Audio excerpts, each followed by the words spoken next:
प्रिय विद्यार्थी मित्रांनो, मी दीपाली कुलकर्णी देशमुख माझ्या विंग्स ऑफ फिजिक्स या चॅनलमध्ये आपल्या सगळ्यांचं मनपूर्वक स्वागत करते। तर आपली शॉर्ट क्वेश्चन सिरीज ही सुरू आहे स्टेट बोर्ड साठीची आणि आजचा 5वा भाग मी अपलोड करते आहे।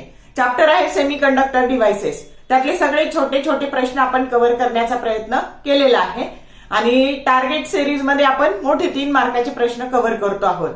तर आपण 4 टाइपचे स्पेशल डायोड पाहिले, त्याच्यावरचे आलेले प्रश्न, सीईटीला कसे प्रश्न विचारले जातात त्या आर्टिकलवर, हे सगळं पाहिलं। आता आज आपण बघतो आहोत ट्रान्झिस्टर। तर वेळ न घालवता आपण सुरू करूयात आर्टिकल ट्रान्झिस्टर। मग काय असतं ट्रान्झिस्टर? तर ट्रान्झिस्टर आता याला 3 टर्मिनल असतात। मग बघा ह्या पद्धतीने हे 3 टर्मिनल, तर ते 3 टर्मिनल कोणते कोणते? तर इमिटर, बेस आणि कलेक्टर। मग आता बघा हा इमिटर, हा बेस आणि हा कलेक्टर, इमिटर, बेस आणि कलेक्टर। मग आता ह्या इमिटर, बेस, कलेक्टर याच्यामध्ये काय केलं जातं?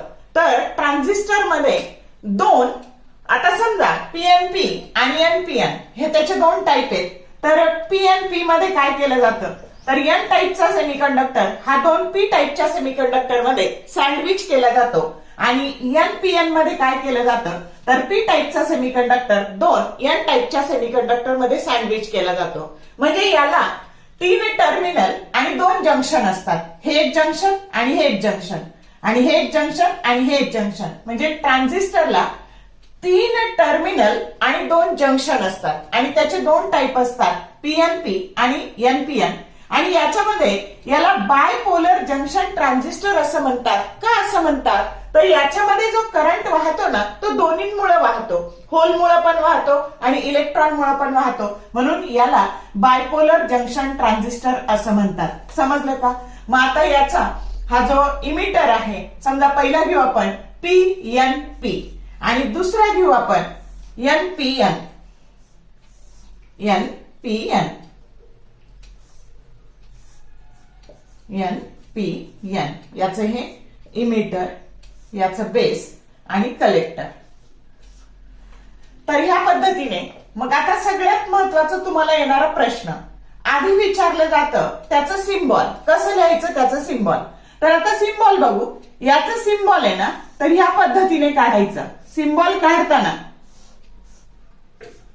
हे इमिटर, हे बेस आणि हे कलेक्टर, आणि इथं पण तसंच काढायचं, इमिटर, बेस आणि कलेक्टर। पण इथं इमिटरला एरो द्यायचा असतो। काय करायचं? तुमच्या पुस्तकात जुनी जी कॉपी आहे ना त्याच्यामध्ये हे चुकलेलं आहे। तर हा इमिटर, हा बेस आणि हा कलेक्टर। आता हा आहे पीएनपी ट्रान्झिस्टर आणि हा आहे एनपीएन ट्रान्झिस्टर, लक्षात ठेवा।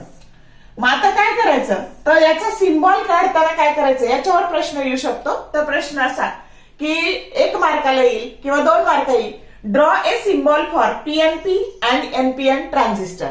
मग आता बघा, तर इमिटरला एरो काढायचा आणि जिकडं एरो ना तिकडं एन असतं। मग आपल्याला एन इथं दाखवायचंय, म्हणजे एरो इकडे घ्यायचा। समजलं का? हा झाला पीएनपी। एका एरोवर सगळा सिम्बॉल डिपेंड आहे। कोणत्या टर्मिनलला काढायचा एरो?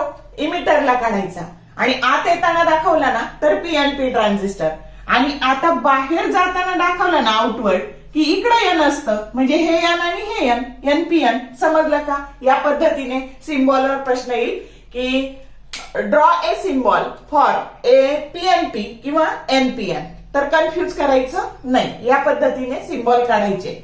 त्याच्यानंतर तुम्हाला आणखी प्रश्न विचारला जाऊ शकतो याच्यामधलं डोपिंग। आता नीट लक्ष ठेवा। आधी वर घेऊ आपण डोपिंग। याचं डोपिंग कसं असतं? तर इमिटर आहे ना हा हेवीली डोप्ड असतो। लक्षात ठेवा, याच्यावर सिक्वेन्सवर प्रश्न येतो, सुट्टा सुट्टा प्रश्न येतो सीईटीला। त्याच्यानंतर तुमचं हे कलेक्टर आहे ना हे मॉडरेटली डोप्ड असतं। कसं डोप्ड असतं? मॉडरेटली डोप्ड असतं। आणि बेस हा लाईटली डोप्ड असतो। समजलं का? इमिटर हे हेवीली डोप, परत एकदा सांगते, कलेक्टर हे मॉडरेटली डोप आणि बेस हे लाईटली डोप्ड असतं। दोन्ही प्रकारच्या ट्रान्झिस्टर मध्ये सेम सिच्युएशन असते। हे झालं डोपिंग। आणि आता एरिया, एरिया पण विचारतात, कधी कधी सुट्टा सुट्टा विचारतात, कधी कधी सिक्वेन्स विचारतात।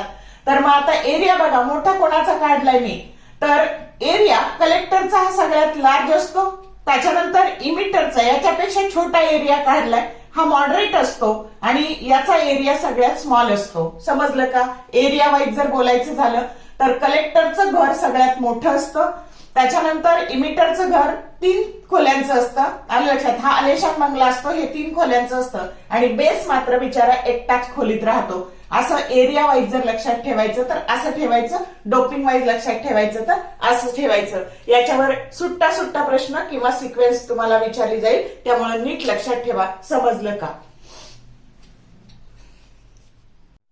तर बघा, या डोपिंगवर आलेला जो प्रश्न आहे तो सीईटी 2021 ला पीसीएम ग्रुपला आलेला आहे बघा. In bipolar junction transistor doping is option A heavily in collector, moderately in base and light in emitter. Option B, heavy in emitter, moderate in base and light in collector. Option C, heavy in emitter, moderate in collector and light in base. And D, heavy in base, moderate in emitter and light in collector. आता काय correct option? तर जे काही तुमचं doping आहे तर हे कुठं असतं? तर heavy in emitter, moderate in collector आणि लाईट इन बेस. तर हा करेक्ट ऑप्शन कोणता आहे? सी. आणि म्हणून ह्या डोपिंगच्या आर्टिकलवर आलेला हा प्रश्न सीईटी 2021च्या पीसीएम ग्रुपला. समजलं का? ह्याच आर्टिकलवर सीईटी 2022 ला आलेला प्रश्न आहे बघा. In a junction transistor the heavily and lightly doped regions are respectively. आता आपल्याला पहिले हेवीली डोप्ड रिजन सांगायचा आहे आणि नंतर लाईटली डोप्ड सांगायचा आहे. आता ऑप्शन ए दिलाय कलेक्टर बेस, बी दिलाय इमिटर बेस, सी दिलाय बेस इमिटर आणि डी दिलाय बेस कलेक्टर. आता बघा पुढचं काही माहित नसलं तर इथले ऑप्शन सगळे एलिमिनेट होतात. हेवीली डोप इमिटर असतो एवढं जरी माहित असेल तर इमिटरनी सुरू होणारा बी ऑप्शन आहे आणि म्हणून लाईटली डोप्ड बेस आहे, म्हणून करेक्ट ऑप्शन काय आहे? बी आहे. कळलं का की लॉजिक लावून पण कसं उत्तर देता येतं ते. ओके, आता आपल्याला 2 diode analogy of a bipolar junction transistor पाहायची आहे. याच्यावर सीईटीला प्रश्न आलेला आहे, रेग्युलर मध्ये पण हा येऊ शकतो.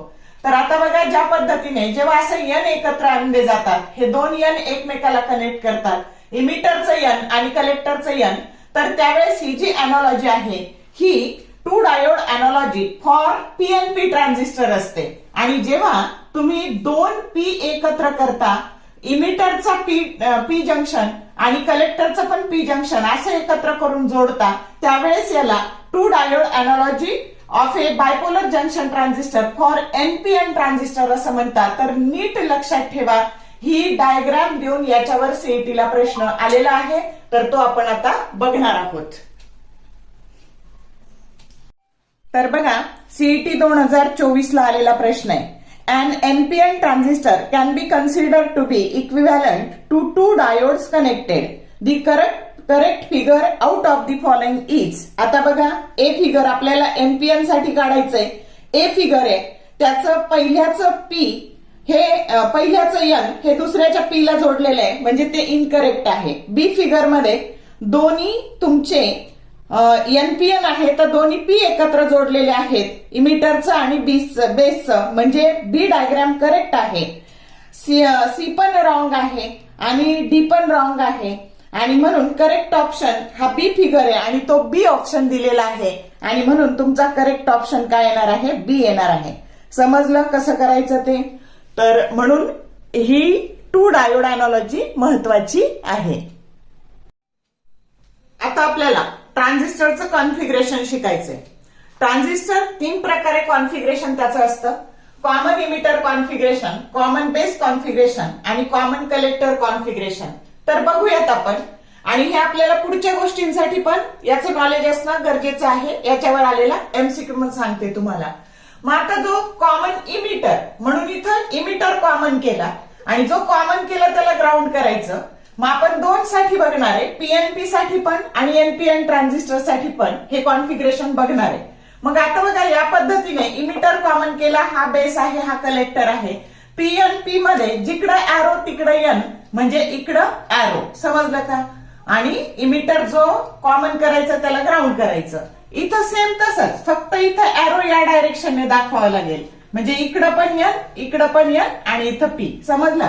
आता इकडं एन म्हटल्यावर इथं पी आणि इथं पी. कळलं का? आता हे झालं कॉमन इमिटर. आता कॉमन बेस कॉमन केला, जो कॉमन केला त्याला ग्राउंड करायचं. आता परत तुम्हाला माहितीये की जिकडं एरो तिकडं एन, म्हणजे हा एरो इकडे दाखवायचा. म्हणजे हे झालं एन आणि हे पी आणि हे पी. समजलं? Common base PNP transistor. आता इकडं तसंच, जो कॉमन करायचा तो ग्राउंड करायचा. एनपीएन म्हटल्यावर इकडं एन आणि इथं पी हा आउटवर्ड डायरेक्शनने दाखवायचा. समजलं? सेम तसंच कॉमन कलेक्टर. आता कलेक्टर कॉमन केला त्याला ग्राउंड केलं आणि इमिटर आता पीएनपी आहे म्हणून पीएनपी मध्ये एरो आतमध्ये येताना हे झालं पीएनपी आणि कलेक्टर कॉमन केला. आता कॉमन कलेक्टर एनपीएन ट्रान्झिस्टर. आता बघा एरो बाहेर जाताना दाखवायचा म्हणजे हे एन आणि हे पी. समजलं? तर एनपीएन ट्रान्झिस्टर.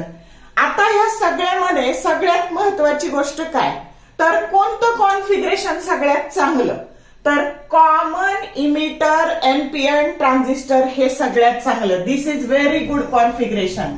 आणि हे व्हेरी गुड तर आहेत का आहे, तर याचा करंट गेन आणि पॉवर गेन, नीट लक्ष द्या, करंट गेन आणि पॉवर गेन खूप हाय आहे.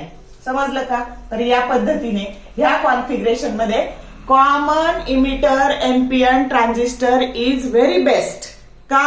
तर त्याचं किंवा व्हेरी गुड, त्याचा करंट गेन आणि पॉवर गेन हा हाय आहे. एमसीक्यू आला तर हे त्याचं उत्तर आहे. कळलं का? आता पुढचा प्रश्न आपल्याला पाहायचा आहे. बघा, खूप अत्यंत महत्वाचं हे आर्टिकल आहे. याच्यावर खूप सारे रेग्युलरला प्रश्न आहेत, सीईटीला प्रश्न आहेत. तर नीट लक्ष देऊन ऐका आणि व्यवस्थित तयारी करा. काय बघा, तर define current gain alpha DC and beta DC for transistor and obtain the relation between them. आता करंट गेन यालाच करंट अँप्लिफिकेशन फॅक्टर असं म्हणतात. आणि ट्रान्झिस्टर साठी इक्वेशन असतं बघा की इमिटर मधून जाणारा करंट हा बेस मधून जाणारा करंट आणि कलेक्टर मधून जाणारा करंट यांची बेरीज असते. याला इक्वेशन नंबर 1 म्हणू आपण. मग आता अल्फा डीसी हा करंट गेन किंवा करंट अँप्लिफिकेशन फॅक्टर आहे कोणत्या कॉन्फिगरेशन साठी, तर कॉमन बेस साठी. आणि बीटा डीसी हा करंट गेन किंवा करंट अँप्लिफिकेशन फॅक्टर आहे कुणासाठी, तर फॉर कॉमन इमिटर कॉन्फिगरेशन साठी. मग आता बघा, याला सोपं कसं लक्षात ठेवायचं, तर न्यूमरेटरला कलेक्टर करंट घ्यायचा आयसी आणि आयसी आणि याच्या डिनॉमिनेटरला हा कॉमन बेस साठी आहे म्हणून बेस करंट सोडून द्यायचा आणि आईने डिवाइड करायचं. आणि इथे बघा, आता हा कॉमन इमिटर साठी आहे तर न्यूमरेटरला कलेक्टर करंट घेतला, ई सोडून द्यायचा आणि याला बेसने भागायचं. आता आणखी एक लक्षात ठेवा की इमिटर करंट हा सगळ्यात मोठा असतो, त्याच्यानंतर त्याच्यापेक्षा छोटा कलेक्टर करंट असतो आणि सगळ्यात छोटा हा बेस करंट असतो. समजलं का? आणि मग आता याच्यावरून जर हा आयसी याच्यापेक्षा आयई मोठा आहे, न्यूमरेटर पेक्षा डिनॉमिनेटर मोठा आहे आणि म्हणून अल्फा हा नेहमी 1 पेक्षा छोटा असतो. लक्षात ठेवा. म्हणजे 0.6, 0.8, 0.9 असलं की तो अल्फा आहे. आणि इथे बघा बीटा मध्ये काय आहे, तर हा तुमचा कलेक्टर करंट हा मोठा आहे कुणापेक्षा, तर बेस करंट पेक्षा. म्हणजे beta that is always greater than 1. म्हणजे हा साधारण 20 ते 200च्या मध्ये आणि हा 0.9, 0.8 असं 1 पेक्षा लहान आणि हा 20 ते 200च्या मध्ये याची व्हॅल्यू असते. आता डेफिनेशन, पुस्तकात डेफिनेशन दिलेली नाही पण परीक्षेत विचारलेली आहे. हा बोर्डाचा पीवायक्यू आहे बघा, स्टेट बोर्डचा. मग काय, तर current gain for common base configuration is defined as it is a ratio of collector current to emitter current. कळली व्याख्या कशी लिहायची? आता तसंच करंट गेन और current amplification factor for common emitter configuration is defined as it is a ratio of collector current to the base current. समजलं?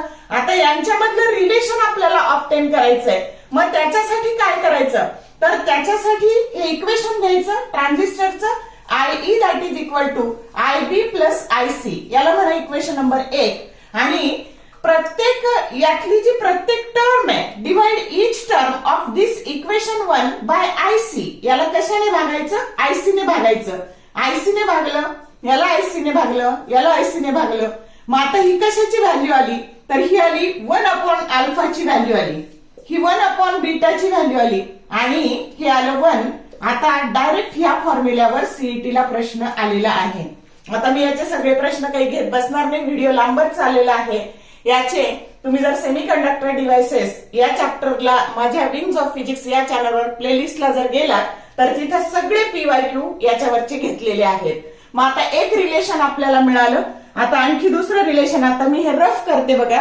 तर आता याच्यावर पण सगळे प्रश्न आहेत, खूप सारे प्रश्न हे आर्टिकलवर आहे, त्यामुळे मी काही हे फार घेत बसणार नाही.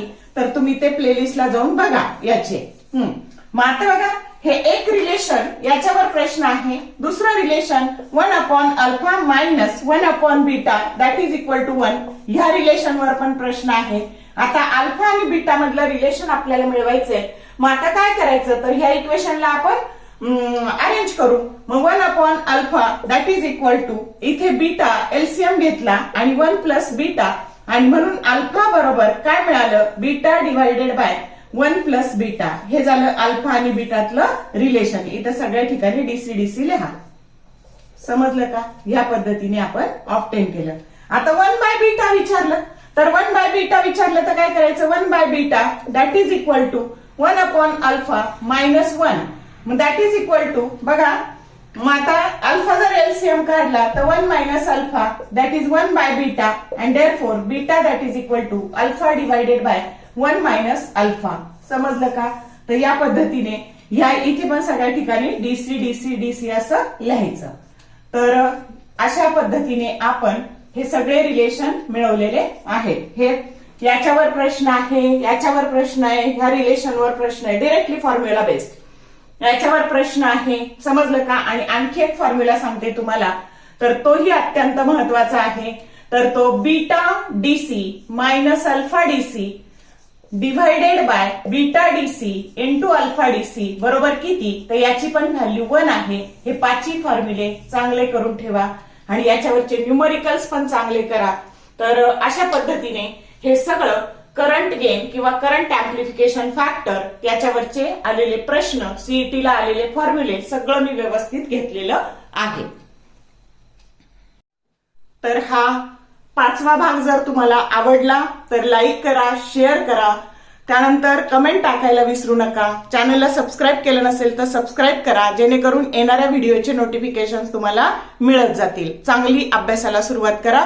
मी जवळपास बराच सेमीकंडक्टर चॅप्टर हा कव्हर करत आणलेला आहे. आता फक्त गेट राहिलेले आहेत आणि टार्गेट सिरीज मध्ये आपण याचं हाफ वेव्ह रेक्टिफायर आणि फुल वेव्ह रेक्टिफायरचा प्रश्न जो अत्यंत महत्वाचा आहे तो त्या सिरीज मध्ये पाहणार आहोत. All the best for your study and thank you for watching this whole video.